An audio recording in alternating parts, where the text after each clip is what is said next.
Ibig mong sabihin, ang mga alaala namin tungkol sa'yo, binura ang lahat ng yun ng ikapitong witch? Oo, ganun na nga. Kasama niyo ako dati. Nagwi-witch hunt tayo sa Supernatural Studies Club. Oh? Kung ganun, isa rin akong witch. Nakakatawa ka pala, Yamada. Ha? Ganun pala. Nakalimutan din pala ni Shiraishi na isa siyang witch. Kung ganun, papatunayan ko sa iyo katotohanan. Halika, halikan mo ako. Oh.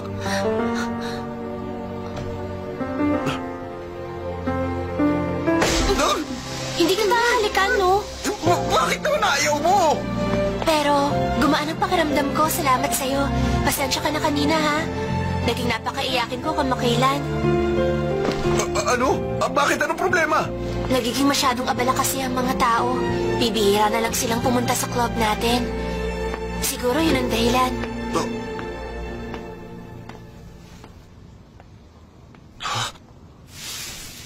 Sa nakikita ko, hindi lang sa mga witch may nangyayaring kakaiba. Kailangan ko na mabalik ang mga alaala nila. Kapag nagpatuloy ito, magkakahiwalay ang lahat. At lalong masasaktan si Shiraishi. Pero, hindi ba dapat alalahanin mo rin ang sarili mo sa nangyayari? Ha? Palagay ko, sa pananaw ni Shiraishi, lalaki ka lang na binastedan niya dati at nanghalik ka agad ng ibang babae at pilit na naman siyang hinahalikan. Babaero ka na hindi makatanggap ng pagkabigo. Ah! Oo nga, no! Bakit na naman? Abala pa ako sa Student Council Presidential Campaign eh. Sandali nga, hindi ba masyado ka malapit?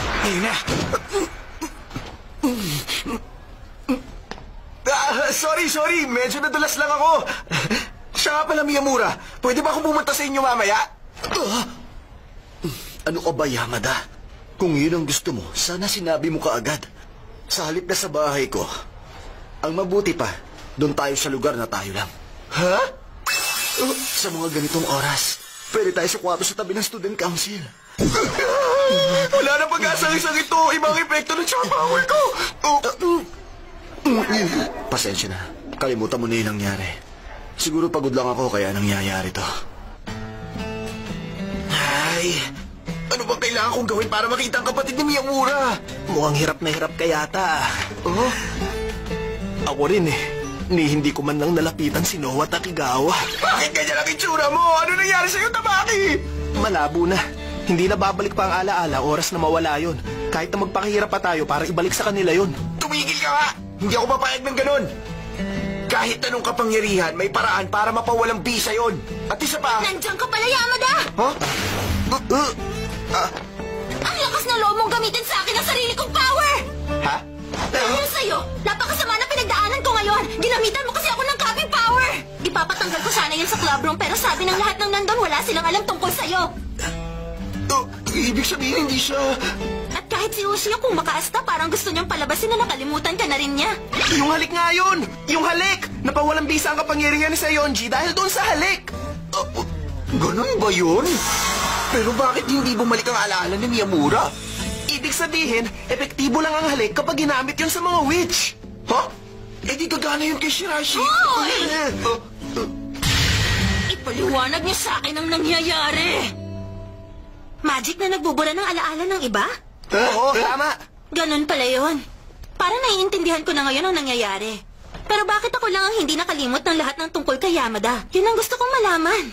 Pero Dagiri, masaya ako na meron pang nakakaalala sa akin. Napasaya mo talaga ako. Wala akong pakialam dyan, no? Ano ba yun? Ano bang pinagsasasabi niya? Unggoy na yun? Pero, ako lang bang nakakaalala? Gusto mo akong kausapin? Tungkol ba sa Student Council campaign? Ushio, tama na yan. Ha? Mula ngayon, palalayain na kita.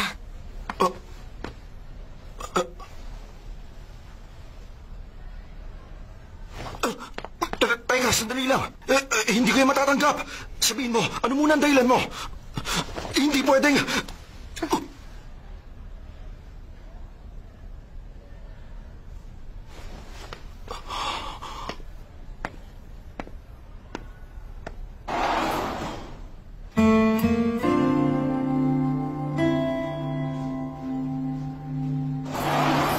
Paano na? Ano nang balak mong gawin ngayon?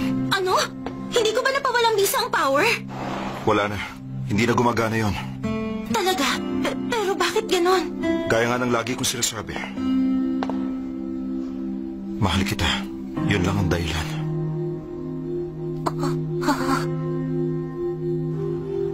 Ganon ba? Mabuti naman kung ganon. Pero sana, huwag ka nang sumunod sa akin mula ngayon. Meron lang akong gustong malaman. Saan mo ba balak magpunta? Sa pupuntahan mo ba, kailangan mong iwan ang lahat ng malapit sa'yo at ang lahat ng meron ka? Ganon na nga. Tama ka. Naiintindihan ko na kasi ngayon ang lahat. Wala akong mapapala kung aasa lang ako sa kapangyarihan ko o sa posisyon ng Student Council President. Kaya naman, hindi na ako aasa sa kapangyarihan ko. Titigil na ako.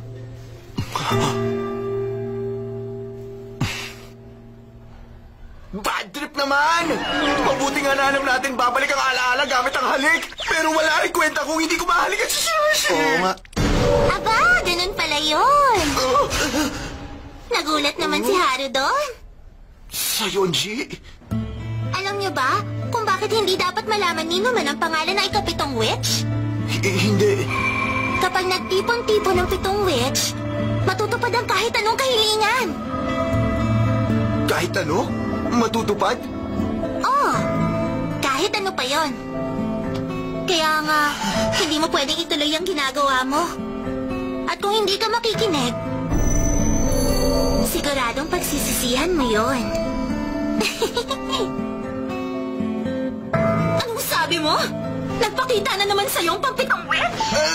Hindi ko rin alam kung paano niya nalaman. Baka si Yamasaki ang nagsabi sa kanya. Ibig mong sabihin, hindi malabong bigla na namang mawala ang alaala ko? O sige, kapag nangyari yon, ibalik mo kaagad sa akin ang alaala ko bukas. Ha? Alam kong alam mo na ito. Pero ako na lang ang mapagkakatiwalaan mo ngayon. Wala nang iba. Hindi. Mahirap na. Baka mapahama ka pa sa nangyayari. Ako na lang ang maghahanap ng paraan. Sandali lang! Oh? Bago mawala ang alaala ko, meron akong gustong sabihin sa'yo na importante. Ang totoo, Yamada. Ang totoo. Huwag mo nang sabihin. Pero, Ibabalik ko ang mga alaala nilang lahat. Kaya kung ano man yan, sabihin mo na lang sa akin kapag tapos na ang problemang to.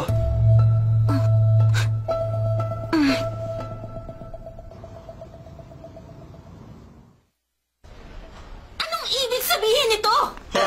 Hindi ako nakalimot. Nasa akin pa rin ang alaala ko.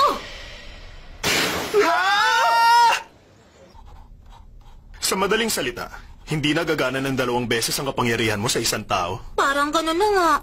Kasi ngayon ko lang naman kinailangan gamitin yun ulit sa isang tao. Ano nang gagawin natin ito, Haru? Sayang naman. Dahil dyan, magiging magulo pa tuloy ang sitwasyon. Pero nakakaaliw din. Yamada, hindi ko nahahayaang gawin mo lang ang kahit na anong gustuhin mo mula ngayon. Ano ba yan? Bakit dito pa tayo magkikipagkita sa kanya? Nandito tayo kasi ako lang ang may hawak sa susi ng kwartong ito. Ginagamit na lang itong tambakan ngayon. Pwede namang doon na lang tayo sa classroom eh. Ay nako, hindi ka talaga nag-iisip, no? Alam mo ba, kung ano ang mangyayari kapag nalaman ng president na magkikita tayo? Tayo rin ang mapapahamak. Oo nga, tama ang sinasabi niya, Yamada. O sige, ano na ba ang gagawin natin ngayon? Sa ngayon, isa pa lang ang clue natin. Yon ay kapag nagtipon-tipon ng 7 witch, matutupad ang kahit na anong kahilingan. Ang tanong, ano kaya ang talagang mangyayari? At saan naman magtitipon-tipon ng 7 yun? At papaano kaya? Teka, para may ideya ako. Hindi ko na masyadong naaalala yon. Pero noong nakaraang taon may biglang tumawag sa akin at dinala ko sa isang lugar. Sa pagkakaalala ko, ang mga nakasama ko doon. Ang mga witch? Talaga? Pagkatapos, anong nangyari? Sinabi ko namang hindi ko na masyadong naaalala, di ba? Ano? Palagay ko naman wala kaming ginawang mahalaga noon. Ibig sabihin, may sumubok na palang magtipon sa 7 witch pero walang nangyari pagkatapos. Baka naman may kinalaman yun sa pagbalik sa mga nawawalang alaala. Kung gano'n na nga, gawin natin ulit ang 7 Witches Ceremony. Baka yun ang sagot sa mga tanong natin. Oh? Sige ba, gawin natin. Okay. Dapat ibalik na natin agad ang alaala ng mga witch. Kadiri naman. Sino naman kaya Ang bastos! Sino naman kaya gumagawa ng ganyan? Gagawin niya. Hinaharang na ako ng student council. Kailangan ko magmadali para mabalik ang mga alaala nila. Uy, Yamada. Oh? Yung lalaking nagdanakaw ng halik, ikaw ba yun? Ha? Ha? Kasi diba sinubukan mo na akong halikan? At pati na rin si Odagiri. Hindi, mali ka ng akala. May magandang dahilan kaya ako ginagawa yun. Sabi na nga ba, ikaw nga ang bastos na yun. Hindi nga sabi. Huwag kang maniwala sa kanila. Siya nga pala, sabay na tayo umuwi. Gusto ko kasing hingi ng payo mo sa isang bagay. Aalis na raw si Miyamura sa club? Oo, Pero bakit daw? Bakit daw siya aalis? ang alam ko, siya raw ang napili para maging susunod na president. Magiging abala na raw siya lagi dahil doon. Siyempre, hindi ko naman siya pwedeng pigilan kung yun ang gusto niya. Kaya hindi ko na alam ang gagawin. Okay lang yan, huwag ka mag-alala. Hahalikan ko ang lahat ng witch. Ibabalik ko ang mga alaala nila. Ano? Hahalikan? Ah! Talaga bang mangahalik ka pa rin kahit meron ka ng babala? Hindi ako manyak. May dahilan kasi yun. Basta, sasaktan ko siya kung gusto niya umalis. Pipigilan ko talaga siya. Okay?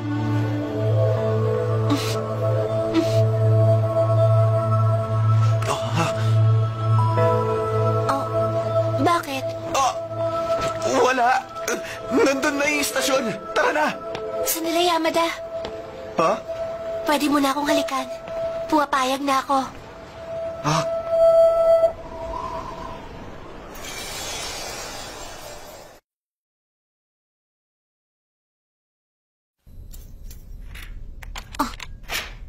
Nabuksan!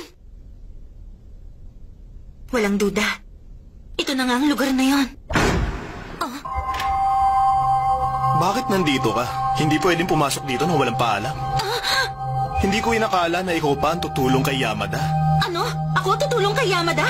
Ano bang pinagsasasabi mo? Nagkataon lang naman na biglang bumukas yung pinto. Sakto ang dating mo. Gusto mo bang makipagkasundo sa akin? Ano? Ha? Bakit biglaan naman yata? Ewan ko. Pakiramdam ko kasi baka may magbago kapag hinalikan kita. Nagulat din ako na naisip ko yon. Nagiging bad girl na ba ako? Yamada, gawin na natin. Ano? Gawin na natin? Dito? Okay lang. Bakit? Ayaw mo ba? Hindi, no? O sige, tara! Babalik na ang alaala ni Shiraishi nito. Kailangan niyang malaman. Dapat sabihin ko sa kanya ang sitwasyon namin ngayon. Ang tungkol sa iba. At sa pag-amin ko. Pero sa ngayon, ang importante, mabalik ko na ang alaala ni Shiraishi. Hindi yan pwede. Naglabas na kami ng babala tungkol sa mga halik niya, di ba? Makipagkasundo sa'yo? Ganun na nga. Malaking gulo kapag nagtipo ng 7 witch sa lugar na ito. Dahil doon, gusto ko sanang pigilan mo si Yamada at ang iba pa. Hindi kita matutulungan sa bagay na yan. Eh kung ipakita ko ito sa'yo. Ano ibig sabihin nito? Huwag kang mag-alala. Pitigilan naman siya na halikan si Shiraishi. Ano bang gusto mong palabasin? May problema ba? Huwag mong sabihin na inakala mong maitatago mo yun sa akin. Alam ko, napansin kong tuluyan ang nahulog ang loob mo kay Yamada. Ngayon, kailangan mong pag-isipang mabuti ang gagawin mo. Kung tatanggapin mo lang ang tulong ko, madaling matutupad ang kahit na anong gustuin mo.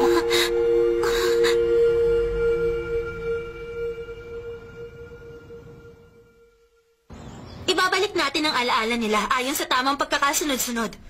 Una si Maria sa Rushima. Oo, sige! Kukunin ko lang yung bag ko. Yun na ba ang simula ng plano mo, ha? Sabihin mo nga, ano ba talaga ang balak mong gawin? Ha? Nakita ko kayo. Alam ko na palihim kayong nagkita ni Yamazaki kahapon. Ganon ba?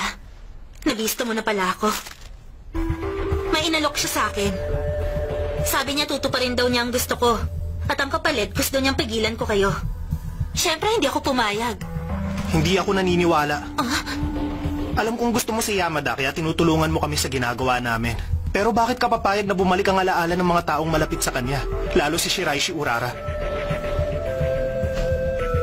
May punto ka dyan. Inaamin ko. Gusto kong pigilan si Yamada. Gusto kong manatili lang kaming ganito. Pero, si Shiraishi lang talaga ang gusto niya makita. Kahit ano pang gawin ko, hindi magbabago yun. At kahit gamitin ni President ang kapangyarihan niya, hindi yun sapat para pigilan siya.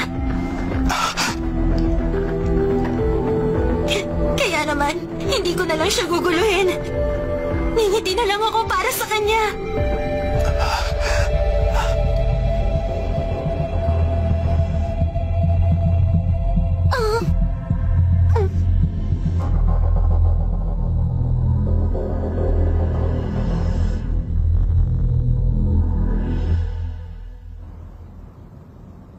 Sisimulan na natin ang strategy meeting ngayon.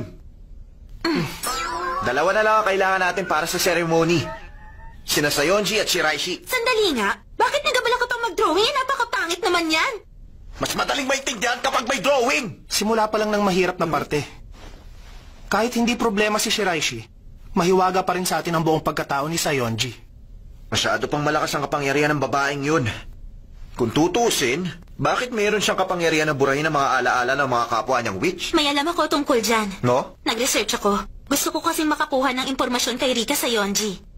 At nakita ko na hindi nakalista ang pangalan niya kahit saan. Oh! Sa school register at attendance records. O kahit sa anong listahan. Pero, paano naman nangyari yun? Matagal na siyang estudyante. 3rd year na siya. Oo nga. Kaya nagtanong-tanong na rin ako sa mga kapwa niyang 3rd year students. Pero ang sabi nila, hindi raw nila siya kilala. Ha? Ano ba talaga nangyayari? At hindi rin siya nag-underwear! Ano? Totoo ba yan? Kinalaman niya sa usapan! Kinalaman! Sa ngayon, unahin na natin si Shiraishi. Sa susunod na natin problemahin si Sayonji. Oh? At siguruhin mo na hindi ka napapalpak ngayon. Oo naman. O sige, magsisipilyo na ako. Masyado naman siyang excited.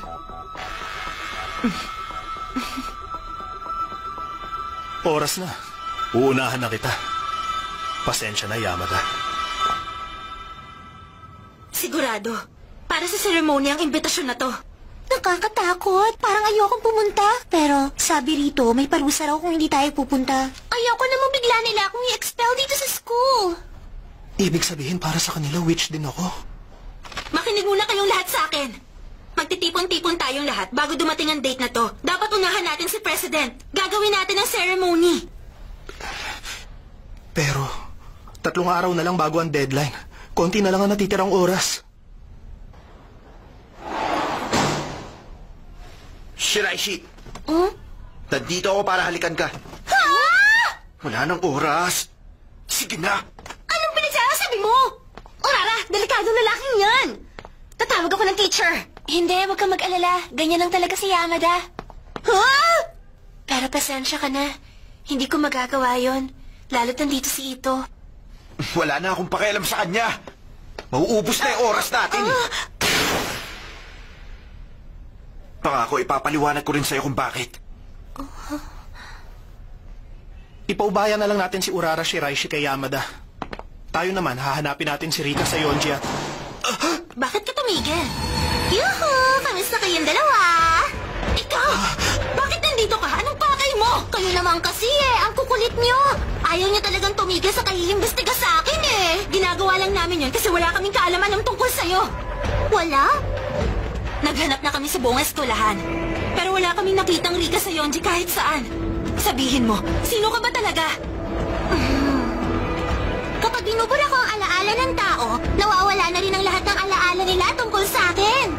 Kaya hindi na makikita ang pangalan ko kahit saan. Ha? Kaya tigilan niya na ako. Wala rin kasi kayong mapapala Bye, D! Teka, sandali lang! Kung pwede, gusto ko makipagtulungan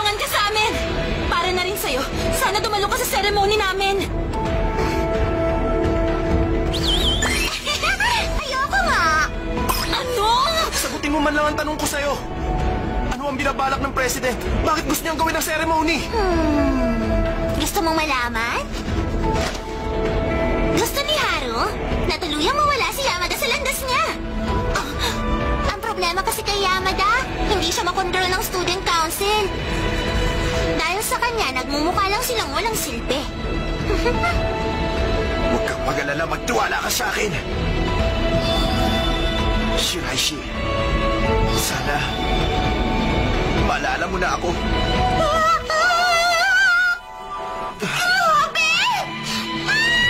Kahit halikan mo ko, wala ring mangyayari.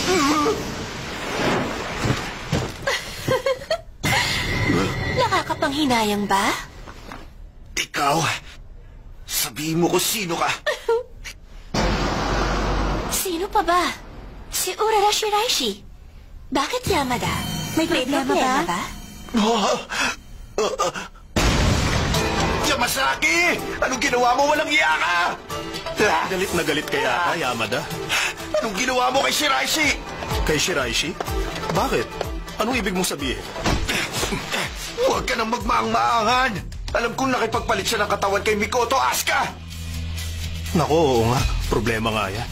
Wala si Asuka dito kaya hindi ko malalaman kaagad ang totoo mula sa kanya. Sagutin mo ko! Nasaan si Shiraishi kung na kay Asuka ang katawan niya? Suspended si Asuka sa school. Hindi mo ba alam yon?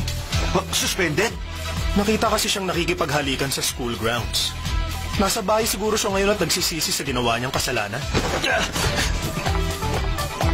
Sasabihan na kita ngayon, Yamada. Kahit pumunta ka kina Asuka, hindi mo siya makikita. Nasa patakaran na student council lang ang makakabisita sa estudyanteng suspended. Yan ang akala mo. Hindi ako papayag na pigilan niyo pa ako.